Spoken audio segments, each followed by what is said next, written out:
लोहा मतदारसंघातून अजितदादा गटाचे प्रतापराव पाटील चिखलीकर विजयी झाले। निवडणुकीच्या आधी त्यांनी अजित पवार गटात प्रवेश केला होता। पंढरपूरमध्ये भाजपच्या समाधान अवताडे यांचा विजय झालेला आहे। काँग्रेसच्या भगीरथ भालकेंचा दुसऱ्यांदा पराभव झालाय। काँग्रेसकडून भगीरथ भालकेंनी निवडणूक लढवली होती, पण या वर्षी सुद्धा त्यांच्या पदरात पराभव आलाय। तर परभणी मतदारसंघात ठाकरे गटाचे राहुल पाटील यांचा विजय झालाय। शिंदे गटाच्या आनंद भरोसेंचा 33,540 मतांनी पराभव झालाय।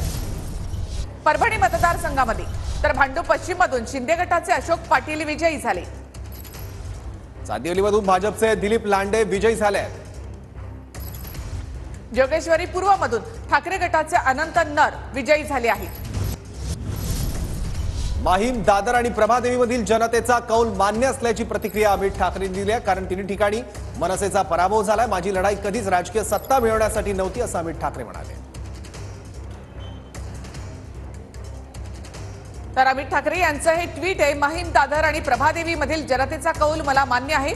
मी विनम्रपणे आणि आदराने हा कौल स्वीकारतो। इथल्या जनतेच्या मनात काही वेगळं असतं, हा कौल शिकवतोय की मला अजून खूप काम करायचं आहे।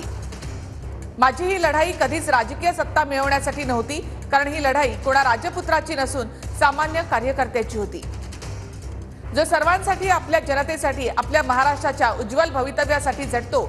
मला मत दिली त्याबद्दल मतदारांचे आभार। मी वचन देतो की तुमच्या विश्वासावर खरं उतरण्याचा प्रयत्न करेन। माझी लढाई फार मोठी आहे, आपण एकत्रितपणे जिंकू, असं ट्विट अमित ठाकरे यांनी केलंय।